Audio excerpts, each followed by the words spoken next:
What's up, guys? Odibor here today, and welcome to my third episode of Know Your Weapon. Um, I plan on having a guest speaker within the next couple episodes. I just want to point that out right now.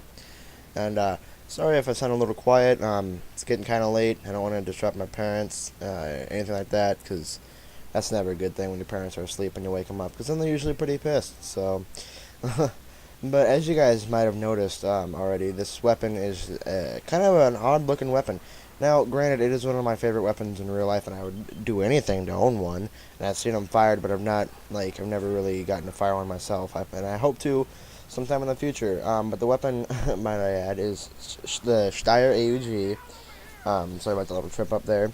This weapon is actually, it's kind of unique because of its design, and the way that it's like made is like with a bullet, the bullet casing it ejects. You can have it to where it either shoots throughout the left or the right hand side of the weapon, and it's in the back, like the very back. So I believe it's called the bullpup design, but so that way this weapon can be adapted for right or left hand shooters. So let's get into this one. Now the weapon is made in Austria. My bad. It's got quite a few different types of it, the assault rifle, the submachine gun, and the light machine gun version. But it's been in service since 1979, and it's still being used today. I know for a fact that it's used by some of the European Special Forces and the U.S. Customs, but we'll get that to later. The designer is Horst Wesp, Karl Wagner, and Karl Moser. Those are all German, German names.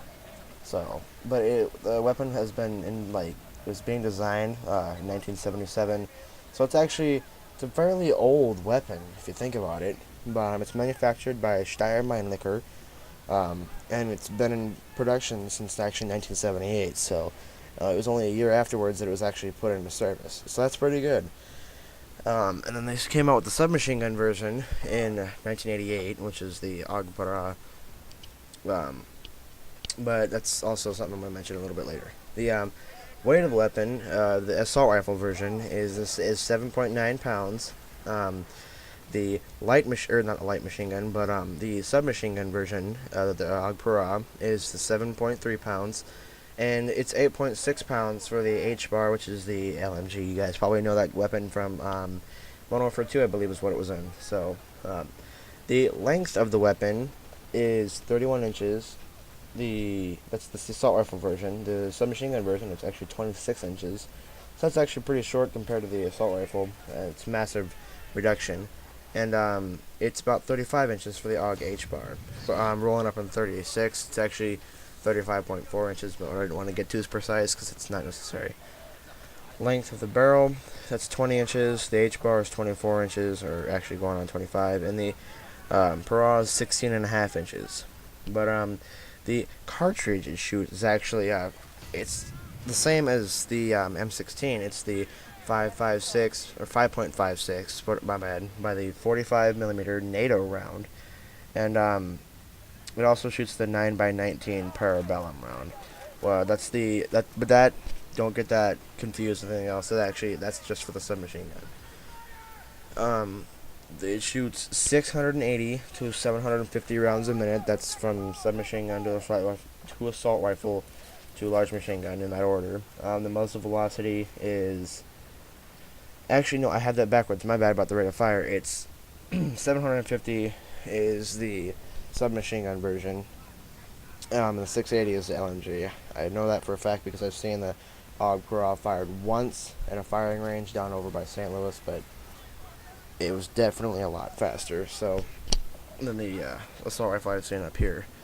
But its muzzle velocity, or how fast the bullet goes, is 3,182 feet per second. That's extremely fast.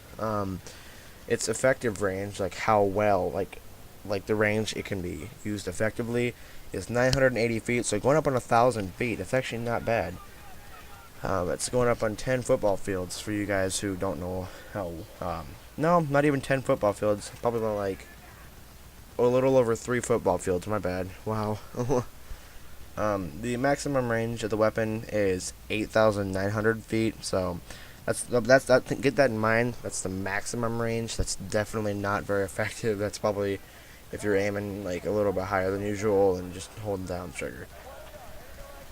But this weapon is been like, there's a whole bunch of different variants. Like I said, the AUG Para, the A1, the A2, the A3,